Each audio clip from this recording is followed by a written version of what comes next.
Ce festival, c'est d'abord une rencontre, c'est d'abord un échange, c'est une fusion. Ce qui fait de la magie pour la musique, c'est qu'on se comprend dans un autre langage, malgré les différences, malgré les différentes cultures. Tous les artistes passent tous les soirs, jouent 10 minutes, 12 minutes chacun, dans des répertoires complètement différents, fusionnent entre eux. Pour le festival, pour nous aussi, c'est un atout de pouvoir participer pour ce festival parce que déjà, on peut côtoyer avec des artistes internationaux, on peut échanger. Mais ce qui est bien, c'est que surtout, là en ce moment, on travaille avec les autres musiciens qui viennent des autres pays, les autres musiciens qui jouent d'autres instruments.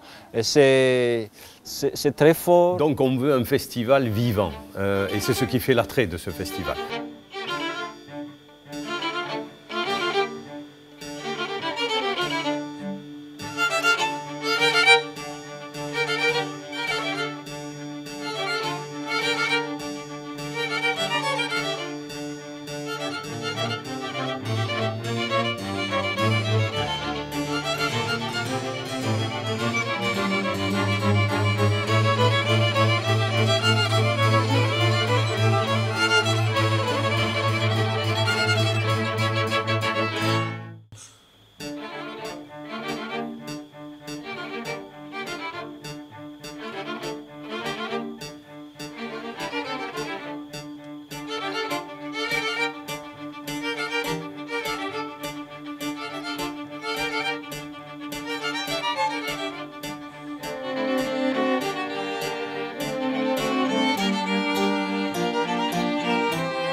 Fusion un petit peu entre les artistes internationaux qui viennent, les artistes régionaux comme l'île Maurice, etc.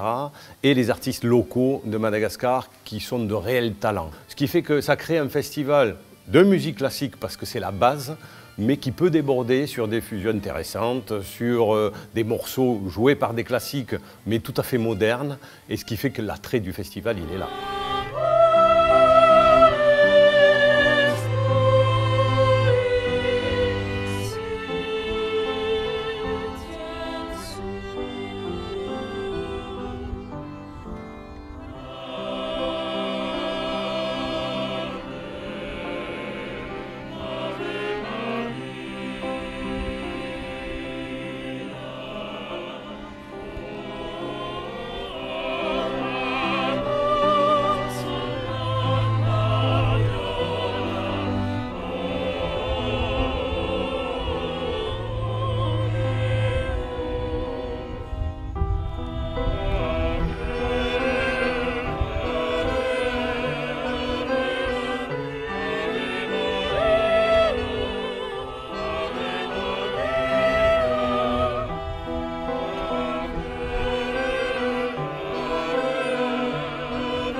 Ce mouvement humain et sonore qui se réunit ici à Madagascar et qui fait que les différents musiciens peuvent montrer leur talent sur différents instruments et dans des différentes conditions parce qu'on change de lieu. Il y a cette rencontre qui se fait, cet échange, cette passion qui se transmet. On arrive à voir une fusion complète de ces artistes-là et on découvre des choses extraordinaires. Les internationaux découvrent un pays magnifique, une population très attachante et des artistes de qualité. Ils repartent les yeux pleins d'images et le cœur rempli de beaux sentiments.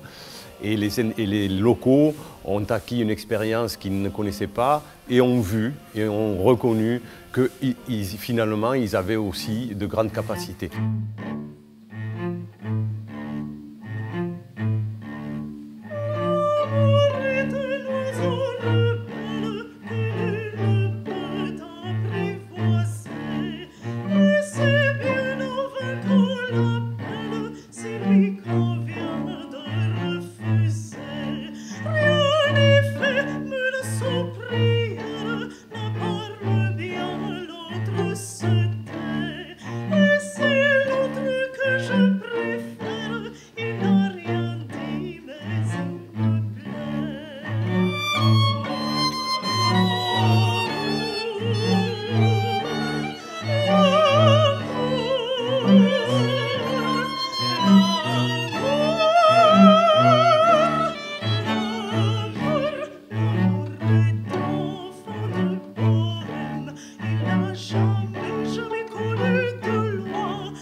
Je crois que la musique est universelle. Et on ne peut pas imaginer toujours que le compositeur a écrit ses partitions dans une salle de concert. C'est juste le contraire. Il a vécu quelque part, il a ressenti des différentes sensations, si je peux dire comme ça. Il a vécu quelque chose d'intime aussi. Peut-être il était amoureux, peut-être il était malheureux, mais ça ne s'était pas passé entre les quatre murs nécessairement. Je crois que c'est un retour aux sources que de jouer partout, puisque la musique existe partout. Et le contexte particulier d'un lieu exotique, dit exotique, je trouve que ça rajoute beaucoup, ça en rajoute beaucoup. On se distance, mais dans le bon sens, de cette espèce de travail minutieux, technique de l'instrument, qui finalement n'est pas très agréable. C'est le moyen seulement d'arriver à quelque chose de plus concret et émotionnel. Mais je pense au contraire que le cadre qui change apporte beaucoup à la musique.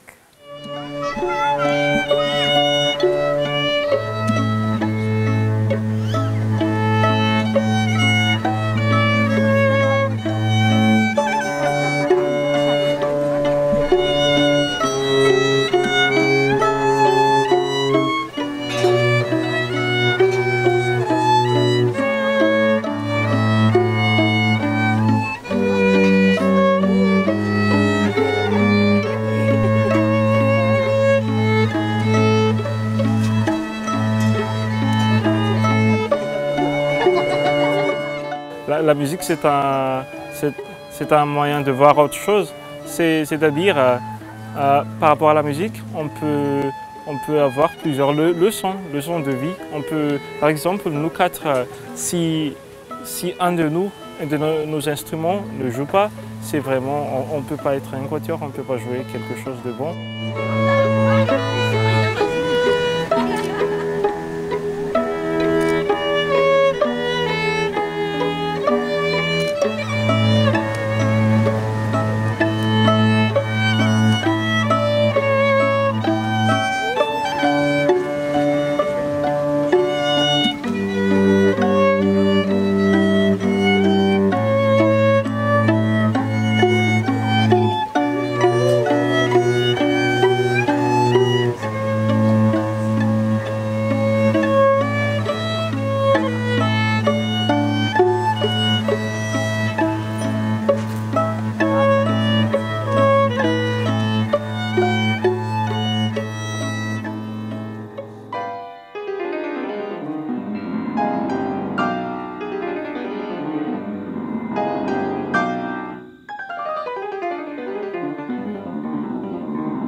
voulu m'appeler marraine. J'en suis très fière. Alors ça implique quoi? L'attention que je porte aux autres, parfois le choix des musiciens, parfois le choix un peu conseil dans leur comportement. Je veille un peu à des détails et à des grands conseils, si on peut le dire comme ça.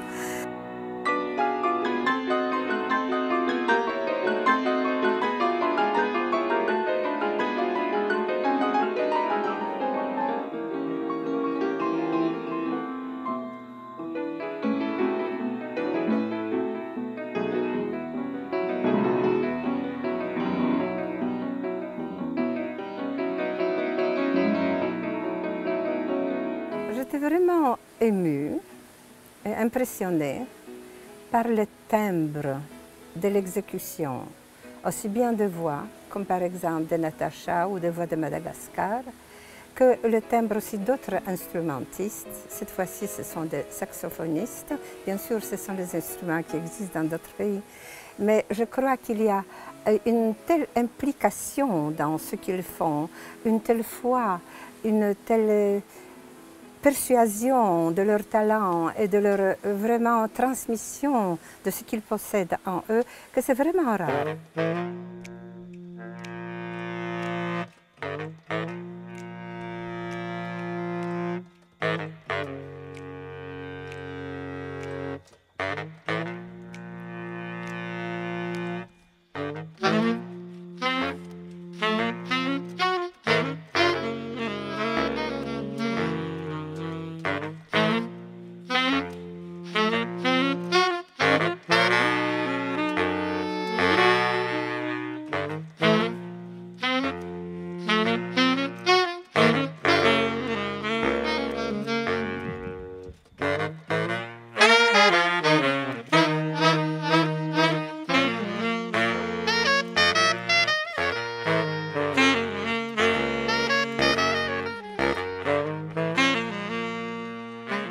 Les cuivres avec une personnalité pour qui j'ai une énorme admiration, qui s'appelle Seth.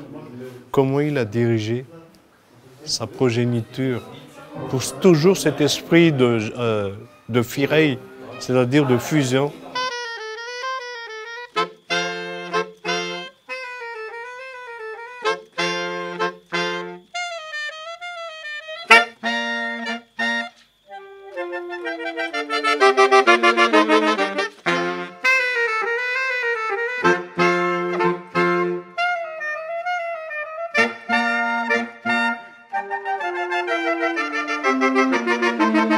Je m'appelle Seta Ramaruson et nous sommes ici en tant que LMM Saxophone Quartet.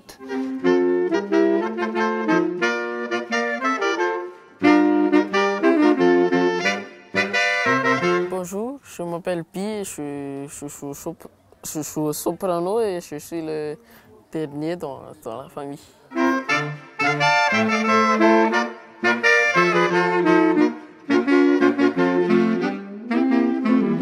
Je m'appelle Kant, je suis la fille aînée du groupe LMM Quartet Saxophone, je suis au ténor.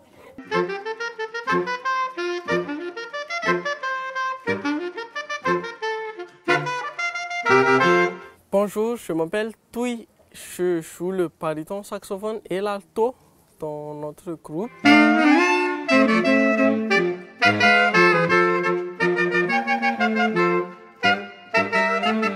Enseigner le saxophone, c'est ce que je fais tout le temps. Mes enfants m'ont observé pendant qu'ils étaient tout petits sans pouvoir toucher au saxophone. Et il était arrivé un moment où quand Bi, le Benjamin, avait 10 ans, alors on s'est posé la question, je leur ai demandé s'ils ont envie de faire le saxophone. Ils ont dit oui.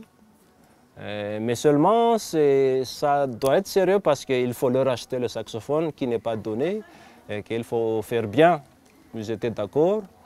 Et 4 ans après, c'est le résultat maintenant. Et je pense qu'ils sont contents que moi, que les gens qui nous suivent aussi. C'est bien.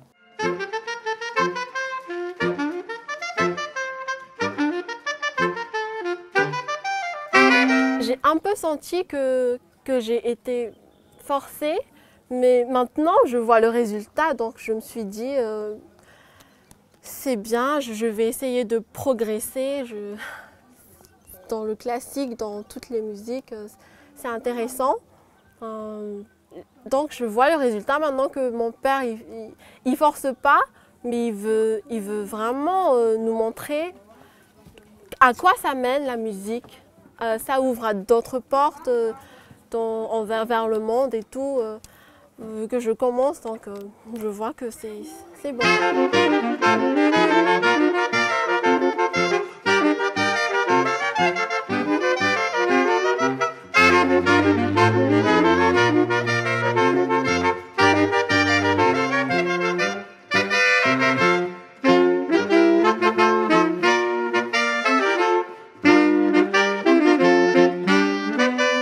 Avec la musique, déjà content pour la musique que je fais. Et si ma famille peut aussi utiliser cet outil, ce langage, je suis encore plus heureux. Et quand ils le font bien, ben, je suis le plus heureux des papas.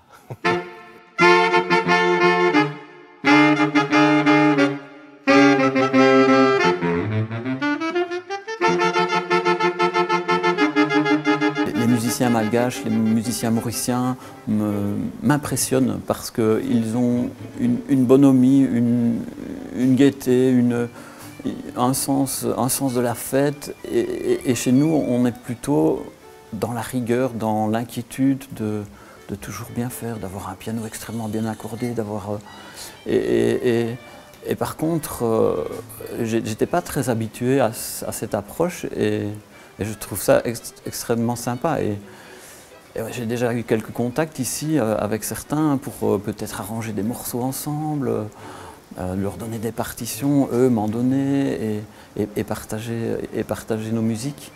Donc ils ont un sens du partage extraordinaire.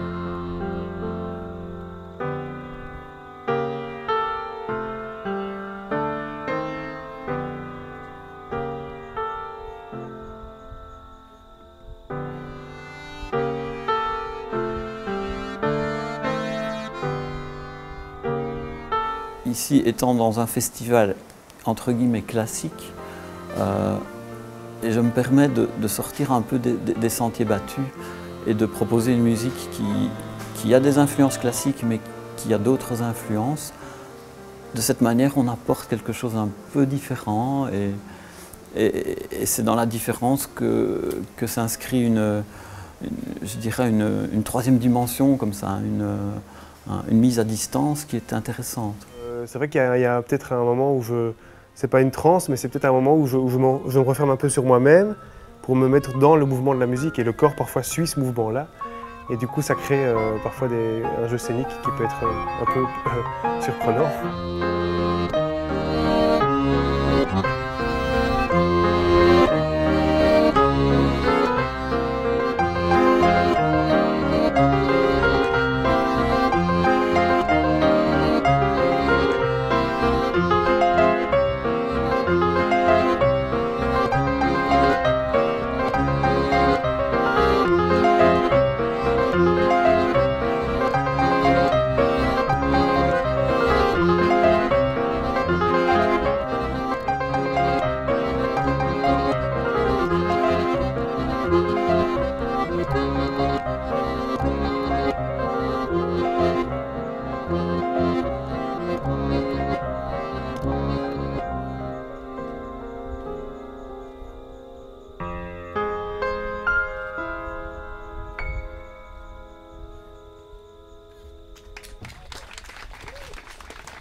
Il y a une réelle envie de connecter les gens et je pense que c'est ce qui est très important aussi à notre époque, c'est que beaucoup de festivals sont très, très grands. Il y a des festivals où il y a 20 000 personnes qui viennent chaque jour.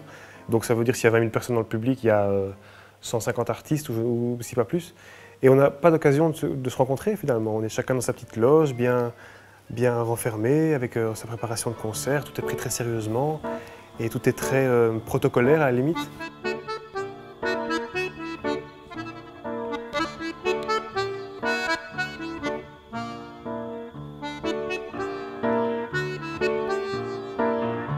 Et ici, il n'est pas question de ça. Il est question de rencontres et de fusionner, comme c'est l'esprit du festival aussi, de faire des fusions et de faire se rencontrer les musiciens. Et ça, c'est vraiment très précieux, je crois.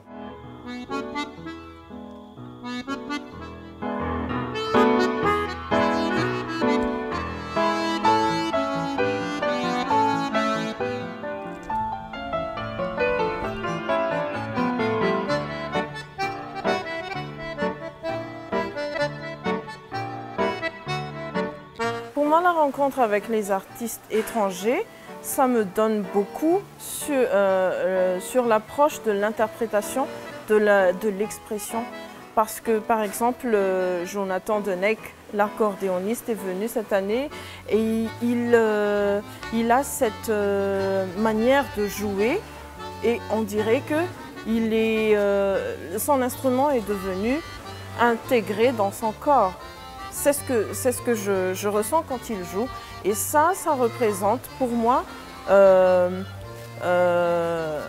une autre manière de faire de la musique. Et ça me donne une autre idée pour faire mon interprétation quand je chante. Donc cet échange-là, même si on ne discute pas de l'harmonie ou des théories musicaux, ça représente vraiment, quand on trouve l'artiste, on arrive à trouver beaucoup plus d'amélioration pour nous-mêmes, pour moi-même.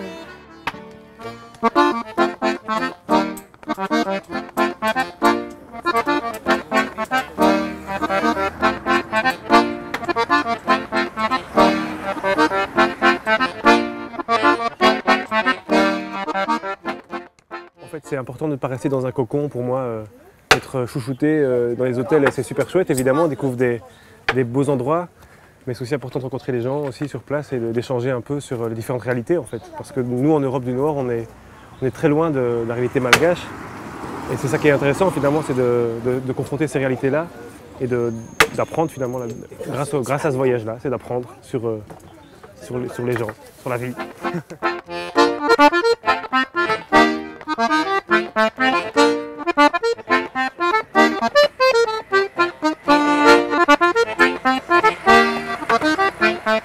Première bière locale, très très bonne. Ça vaut même presque une bière belge, je dirais. Elle est très bonne. Ça fait santé d'ailleurs.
C'est un peu étroite. Hein.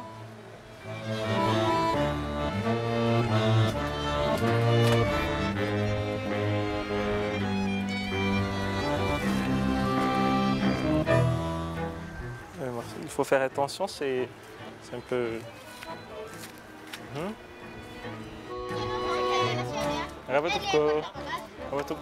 Ici c'est la maison. C'est la maison, c'est l'entrée. C'est vrai, ok, vous pouvez rentrer.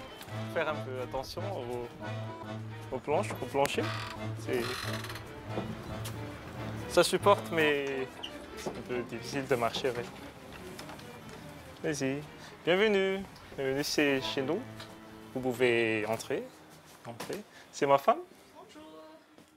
Voici notre famille. L'aînée, elle est en vacances et on vit dans cette petite pièce et je crois qu'on s'en sort quand même pas mal pour vivre par rapport aux autres, je veux dire. Ma passion, c'est bien sûr la musique. Sans la musique, pour moi, c'est la vie, c'est pas vraiment une vie, quoi. Mais puisque ici à Madagascar, la musique est encore... c'est très difficile de pouvoir jouer la musique classique comme ça. Alors, moi, personnellement, j'ai décidé de pouvoir donner mon apport à notre pays et aussi à mon entourage. Au départ, c'était vraiment très difficile parce que à la famille, je suis issu d'une famille nombreuse, très nombreuse. Nous sommes 8 au total et je suis le Benjamin, je suis le dernier. Et pour mes grands frères, ils n'ont pas joué des instruments. Mais par contre, moi, je suis décidé avec des amis qui jouent au violon à l'âge de 7 ans, je les ai vus jouer et ça m'a un peu touché qu'ils peuvent jouer de la musique autrement à Madagascar. Et là, j'étais décidé que bon, je vais essayer de pouvoir apprendre. Et puis, le temps passé, nous, les Malgaches, on aime vraiment des musiques un peu avec du rythme, mais ça ne m'a pas touché beaucoup les musiques avec du rythme, mais bon, j'ai décidé de chercher d'autres univers. Et les jeunes à Madagascar, ils ne sont pas vraiment très intéressés. Mais par contre, maintenant, on essaie de les attirer pour faire ce genre de musique. Nous avons interprété, fait des covers. Nous avons des répertoires, par exemple, comme je sais pas vous, c'est récemment fait.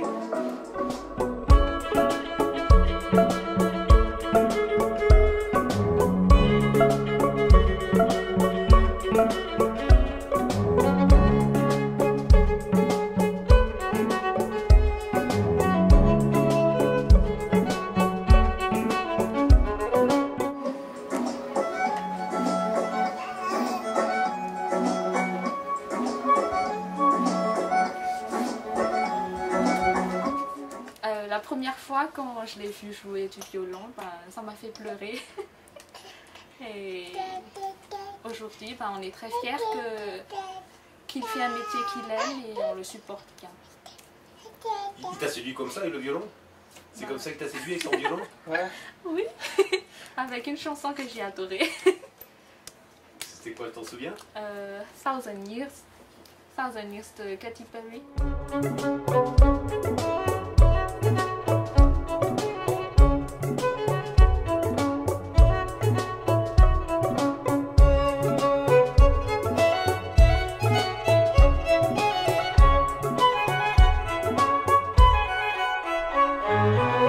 Jusqu'à maintenant, le violon c'est trop cher. Et même si je suis professionnel en violon, je n'ai pas encore eu l'occasion de m'en acheter un violon. Mais il y a les proches, il y a les amis qui ont des violons qui n'utilisent pas, qui proviennent de leur grand-père, leurs parents. Ils me donnent et ils me prêtent ces violons pour que je puisse les utiliser. Il a joué au violon? Ouais. Quand tu as un anniversaire? L'anniversaire de ma tante, on s'est vu là-bas. Et il a fait quoi? Il n'a pas arrêté de me regarder, il a joué son violon, il savait ce qu'il faisait.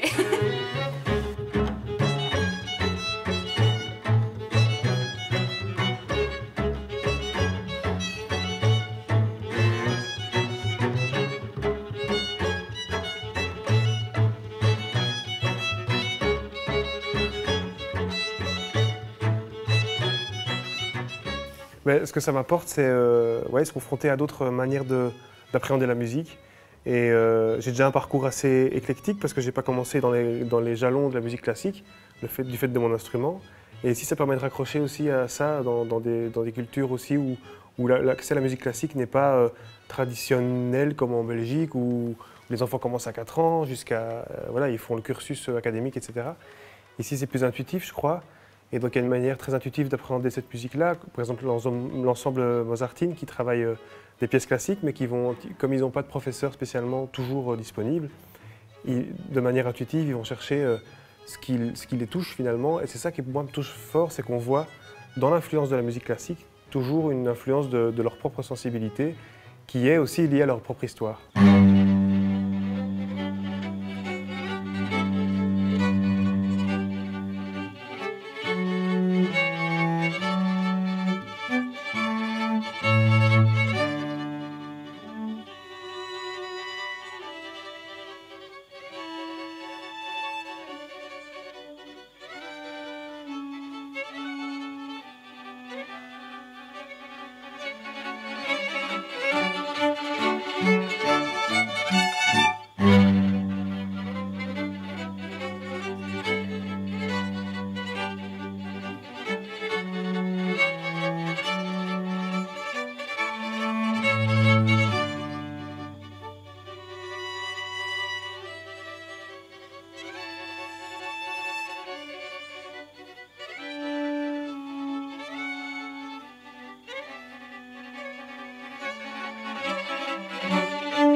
C'est un festival de musique classique de l'océan Indien, que l'on veut de l'océan Indien, et qui pour le moment donc, prend ses marques sur Madagascar. Il est reconnu maintenant comme festival de référence en musique classique sur Madagascar. Et nous avons pour ambition, bien sûr, de s'étendre à la région et d'aller ensuite sur les îles voisines, puisque nous sommes labellisés événement officiel des îles Manille.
Ensuite, le deuxième objectif, et j'en parlais encore récemment, c'est de créer une école de musique classique.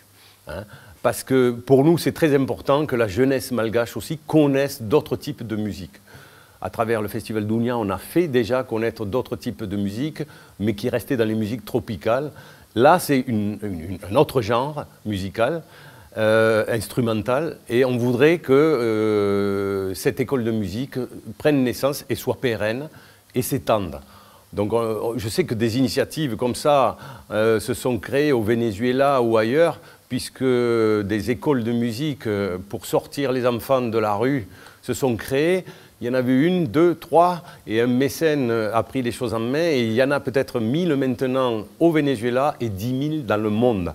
Donc je veux dire, on voudrait prendre le train en marche à ce niveau-là et qu'à Madagascar, d'abord en Ocibé et à Madagascar, on puisse s'appuyer sur la musique classique pour sortir des enfants un petit peu de la misère. 1, 2, 1.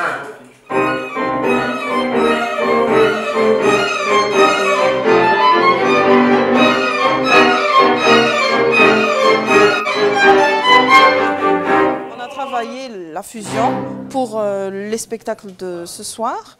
et de demain. En fait, c'est une rencontre avec tous les artistes, tous les participants.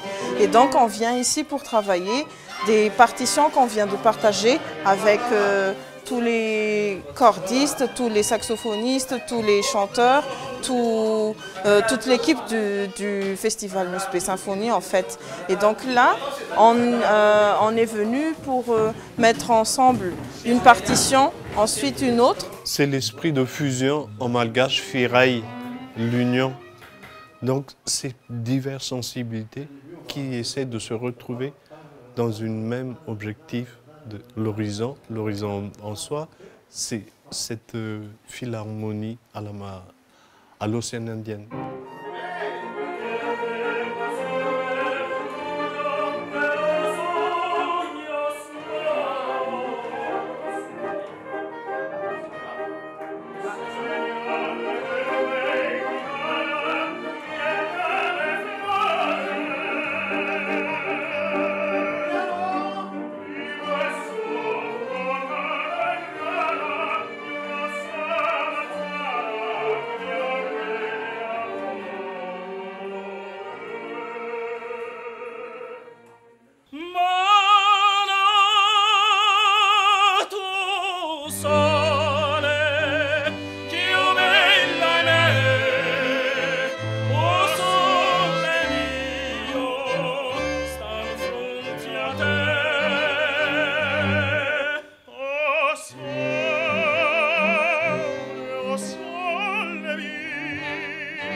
C'est très excitant parce qu'on découvre l'artiste, on découvre la partition et en fait on découvre les personnalités de chacun et on est tout le temps en permanence en train de s'ajuster entre artistes et de faire cette découverte et c'est vraiment une énergie qui se dégage et c'est fascinant.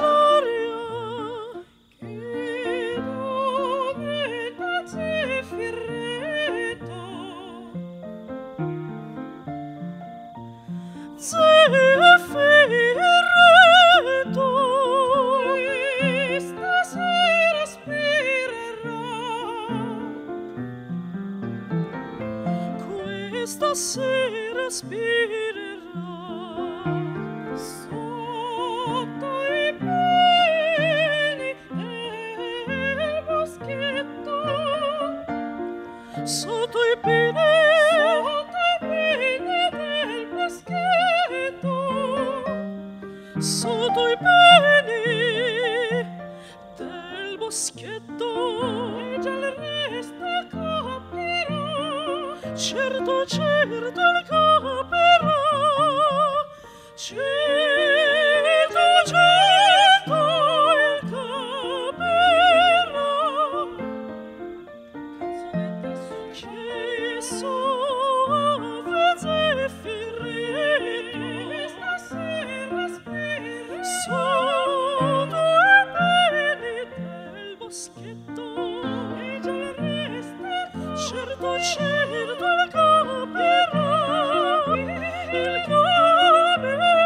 En fait, fait, je suis quelqu'un d'assez timide. Et quand j'ai découvert le chant lyrique, c'était une sorte d'expression. Tout ce qui me touche, je peux l'exprimer à travers le chant. Tout ce qui me chagrine, je peux l'exprimer à travers le chant. Tout ce qui est message, je peux l'exprimer à travers le chant. Donc pour moi, c'est une sorte de communion, de partage. Et quand je suis sur scène, c'est là que je peux dire quelque chose.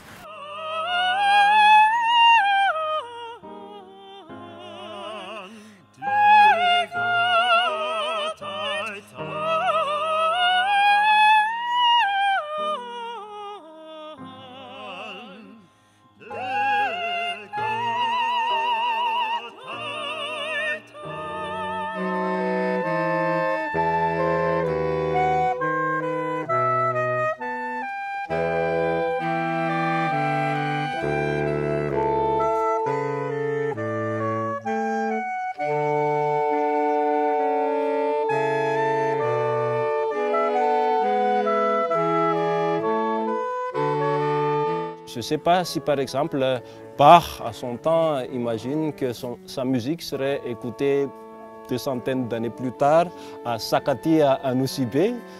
C'est ça qui est magique. On n'a pas besoin d'expliquer, on n'a pas besoin de quoi que ce soit, mais la musique en soi, ça appelle aussi à la compréhension. Je commence à sentir la musique, c'est bien, c'est intéressant, je me sens à l'aise dans la musique, à part les autres activités.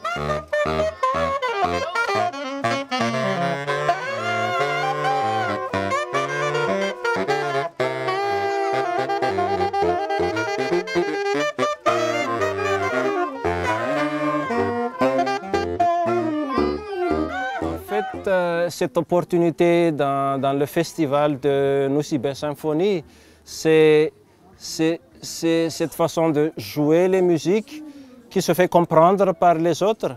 Et là, par exemple, on est dans un village à Nosy-Be et que les enfants sont là en train de nous écouter, de nous voir. C'est magique.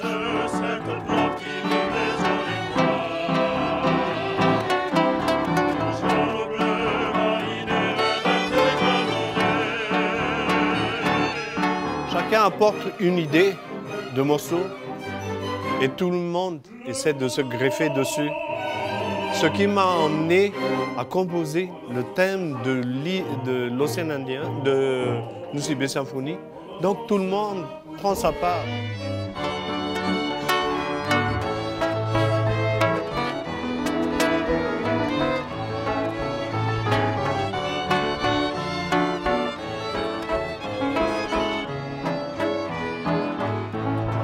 L'esprit de Fleurs des Champs, c'est exactement ça. Les 1000 couleurs. Mais on se demande pourquoi un tel va avec un tel. Mais tout s'explique à la fin d'un thème. C'est fabuleux. Cette chanson